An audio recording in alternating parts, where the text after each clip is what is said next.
What's up, guys? This is Ellie, and welcome back to Let's Play of Eagle Eye Mysteries. It's been quite a while since I've last played Eagle Eye Mysteries. So, let's wrap up the last three cases of Book 1. Alright, today's case is the case of the Puzzling Pooches. I'd like to get through Eagle Eye Mysteries and then move on to Eagle Eye Mysteries in London. I think those cases were a little bit more informative. Eagle Eye Detective Agency, Jennifer here. Jennifer, can you and Ellie come down to Taylor Park? Something's fishy going on at the annual dog fanciers show here. Fishy? What would fish be doing at a dog show? We don't have time to be making jokes. Something's really going on down here. Sorry, Nancy. What makes you think something's gone wrong? The top dogs at the show have been acting very strangely. I think someone's tampering with the contest. We'll be right there. Come on, Ellie, let's go. Okay, so today's case is about a dog show. Let's head on to the scene and see what is actually going on.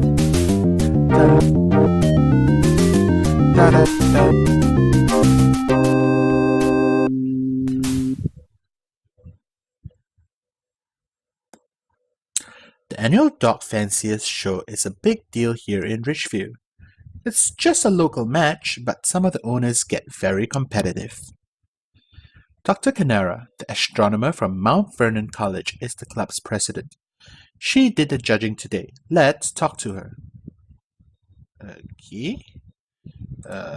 We have 4 people. I guess this is Dr. Canara. It is a shame. Those dogs have done really well in other competitions, but I had to judge them on today's behavior. I felt bad because Nicola Hamble is a good friend of mine, and I hated to disqualify her dog, Misha. The dogs here are judged on looks and obedience combined. Failure in either category disqualifies the dog.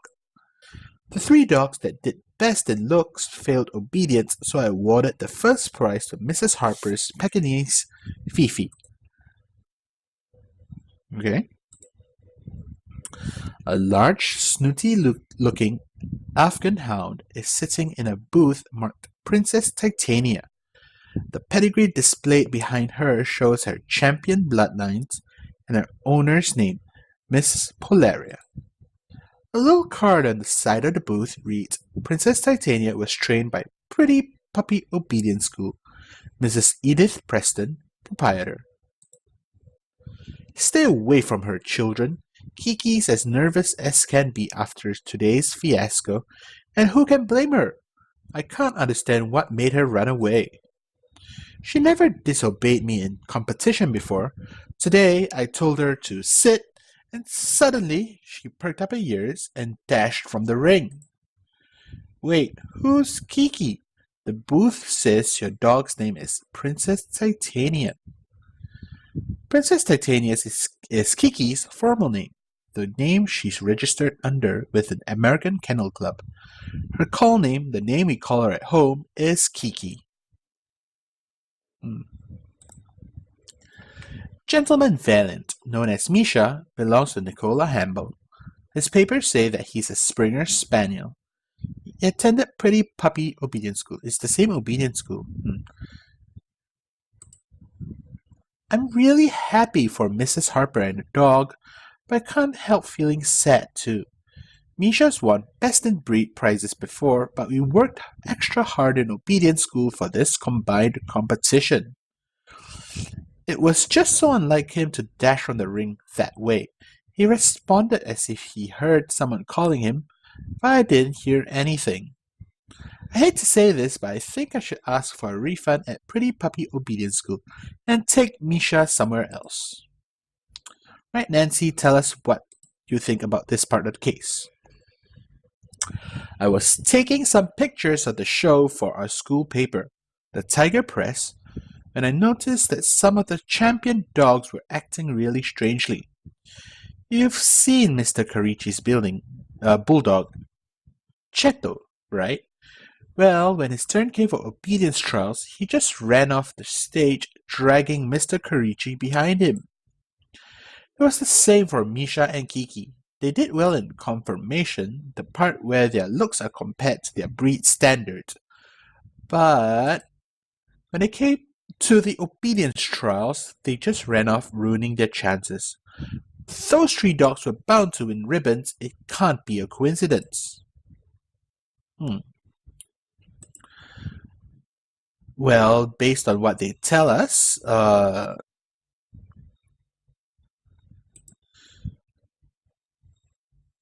seems pretty obvious what happened, but let's just gather some information.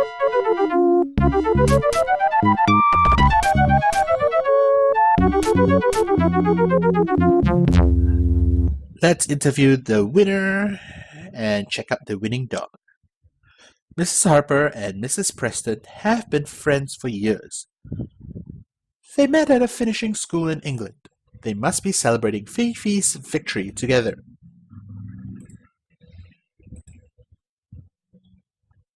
Mrs. Preston looks pretty stern here.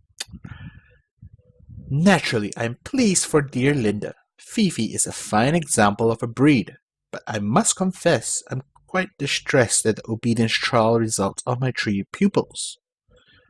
Those dogs went through my most rigorous training. They did well in training to be good house dogs, but they also mastered field commands and the silent whistle. It was very disappointing to me that they failed in obedience. I must admit it's bad for my business too. I had displayed my training school logo on each of their booths.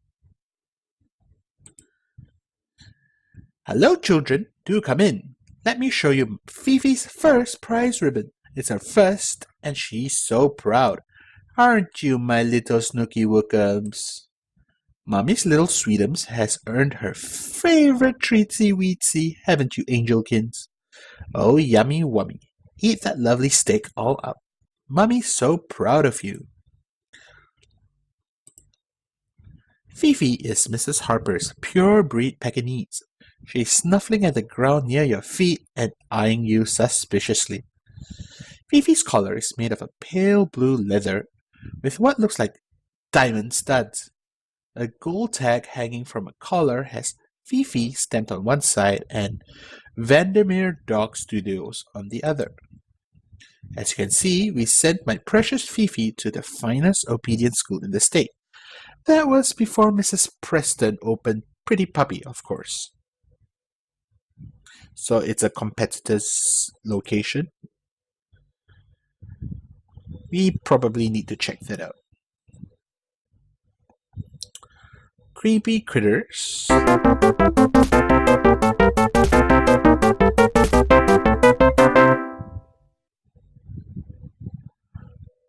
This is Mr. Karichi's dog, I suppose. The folk at Creepy Critters Pet Shop know a lot about dogs. Maybe they can help us with our case.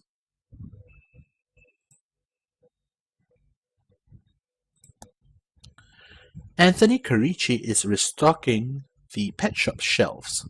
He's putting cuttlefish bones and silent dog whistles out on the shelves.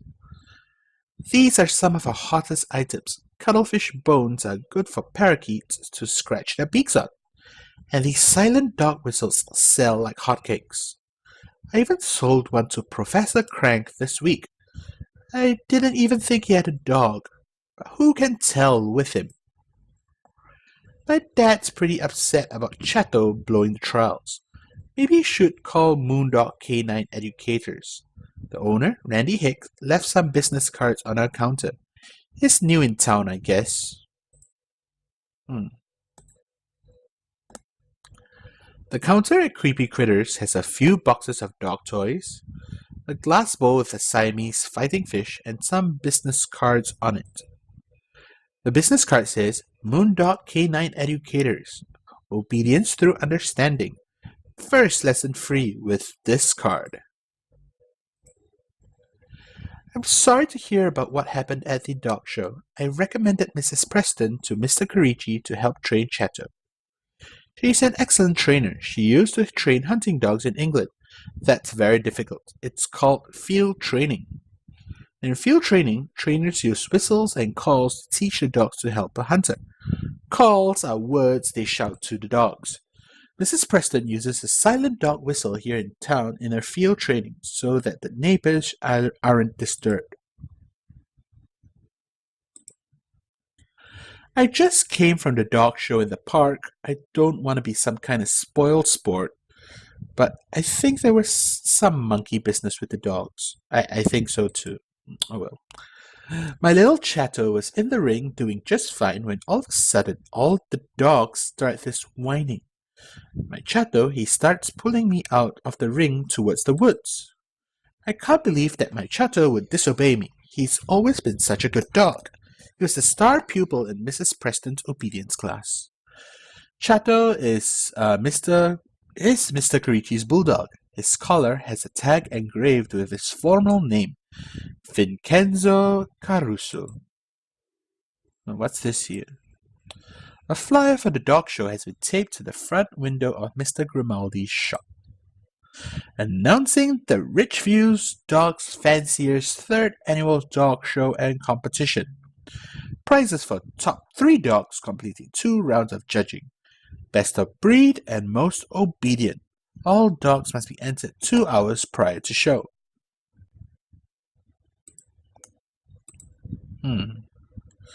Okay, but then the only person who purchased the dog whistle happened to be Professor Crank, so let's visit him at his laboratory and see what he is using that thing. Oh, it's a robot dog. Plenty of robots, actually. I wonder what wacky new invention Professor Crank is working on now. He can be pretty, well, cranky if he's busy, so we'd better be quick. Kids, just in time to see my latest experiment. This is an invention that will make my fortune. Every home will have one. Meet Pika, the robot dog. Isn't he magnificent? His name, Pika, stands for Pet Imitating Canine Automated. I've programmed him to behave exactly like a real dog. He barks, walks, heels, and sits under command of a silent dog whistle. I trained him using dog obedience books from the library. But he'll never scratch the front door or shed hair all over your new pants right before you leave for school. He's the perfect pet. I took him for a walk in the park earlier to test his responses to the whistle commands, and I'm satisfied that he's working perfectly. I can't wait to call the patent office. Okay, so he was at the park where the dog show was being held, and he was using a silent whistle. That bodes problems. What in the world is that? Pika is a robot dog made of metal and electronic circuits. He is shaped like a Dachshund. A digital charge on Pika's side reads charging. Elapsed time 29 minutes. The robot is plugged into an outlet on the wall. Not sure whether the current, when Sony released their Aibo, whether it has such a training thing. Probably not, right? Professor Crank's experiment table is covered in bits of scrap metal, a few microchips, and a soldering iron. A box under the table contains the remnants of some of his failed projects. The box contains a pair of scorched hiking boots with tiny rocket engines attached to the sides. There's also a creepy-looking jar of a glowing green sludge with a label on the side that says, "Do not feed." Okay, it seems pretty clear what happened during this case, but to wrap things up, let's pick up some information from the public library. I wonder where the normal librarian usually is.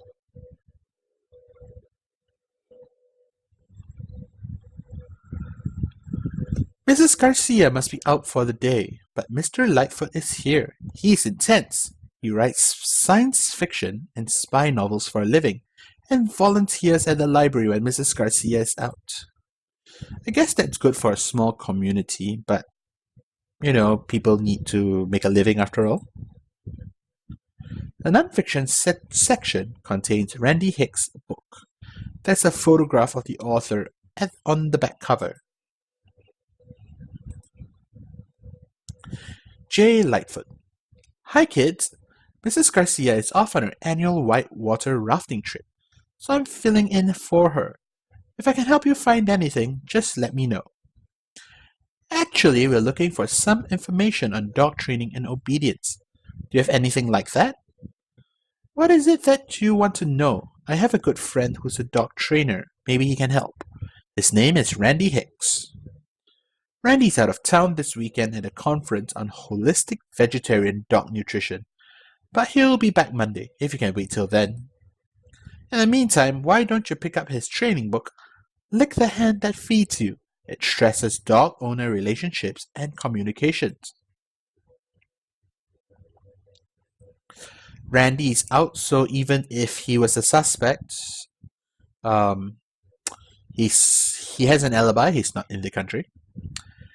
An entry in the encyclopedia's D volume reads, Dog, Canis familiaris, a domesticated member of the family Canidae, to which wolves, jackals, and foxes also belong. Trained to live with people over 10,000 years ago, dogs were bred by humans for specialized traits, creating 130 breeds now recognized by the American Kennel Club. Dogs have exceptional senses of smell and hearing.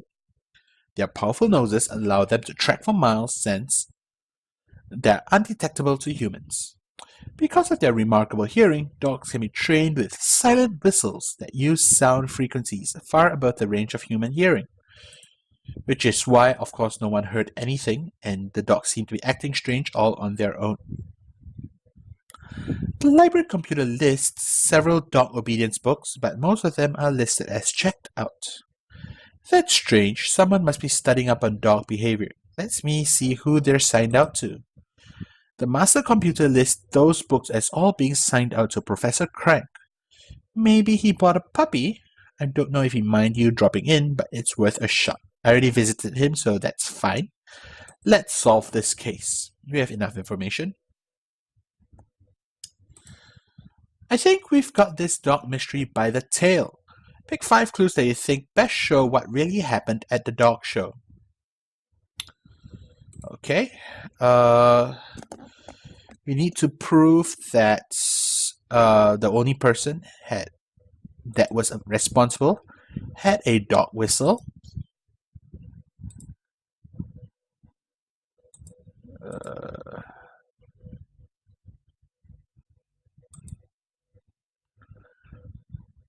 Pika, dog whistle in the park. Mrs. Preston uses a dog whistle to train. I guess then it shows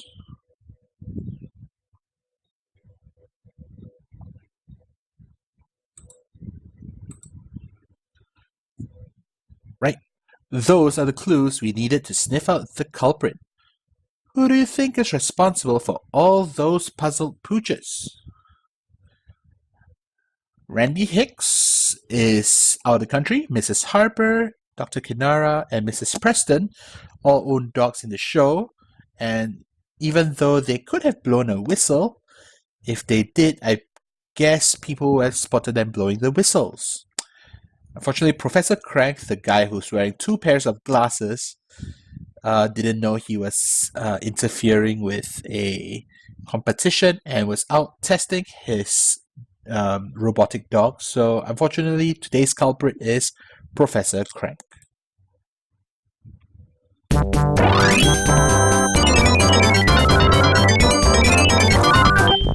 You've got it. Professor Crank is the one who confused all those canines. Let's check the evidence. Miss Polaria told us that her dog, Kiki, perked up her ears before she ran from the obedience trials. Nicola Hambel told us that her dog, Misha, ran from the ring as if answering a call, but that she didn't hear anything. Mr. Kirichi told us that when his dog Chato failed the trials, he noticed other dogs whining and his dog was trying to pull him towards the woods. Mrs. Preston told us that she had trained each of 3 failing dogs herself, and that they were also trained in fieldwork with a silent whistle. At the library, we learned that dogs can hear sounds like those made by a silent dog whistle that are at too high a frequency to be picked up by human ears. Professor Crank showed us his new invention, Pika, the robot dog, and mentioned that he'd been testing it in Taylor Park earlier today. Professor Crank told us he uses a high-frequency, silent dog whistle to control his robot dog. It was his whistles that were confusing the dogs at the show.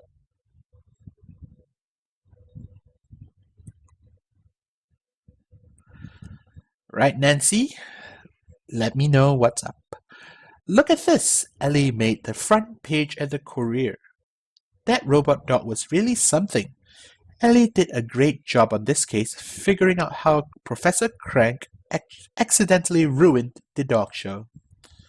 This clipping deserves a place in a scrapbook. Ellie proved we weren't barking up the wrong tree on this canine caper.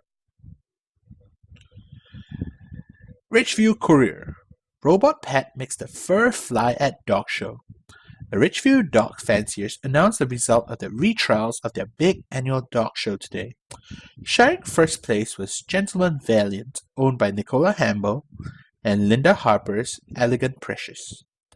The runners-up included Princess Titania, owned by Miss Polaria, and Mr. Kirichi's Vincenzo Caruso. The retrials, according to Dr. Canara, Ridgeview's dog fanciers president, was brought on by an investigation by Eagle Eye Detectives Agent Ellie. Ellie proved that our first trials had been accidentally disturbed by Professor Crank, who was testing his robot dog in the nearby woods, said Dr. Canara. Professor Crank controls his robot dog with the same kind of silent dog whistle that Mrs. Preston used to train some of the dogs in our show. When the dogs heard the whistle, which is too high for humans to hear, they ran towards the sound as they were trained to do.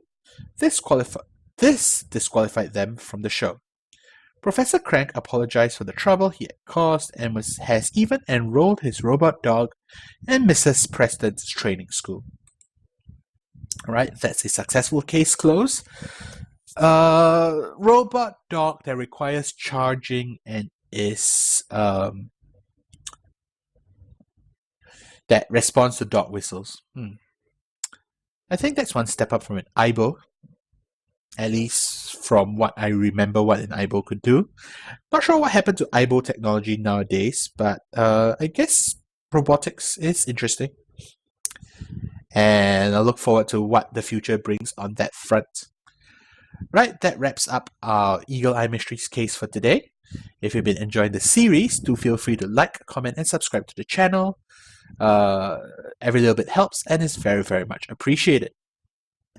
Right, thanks guys for watching. I'll see you guys in the next video, and as usual, this is Ellie signing out.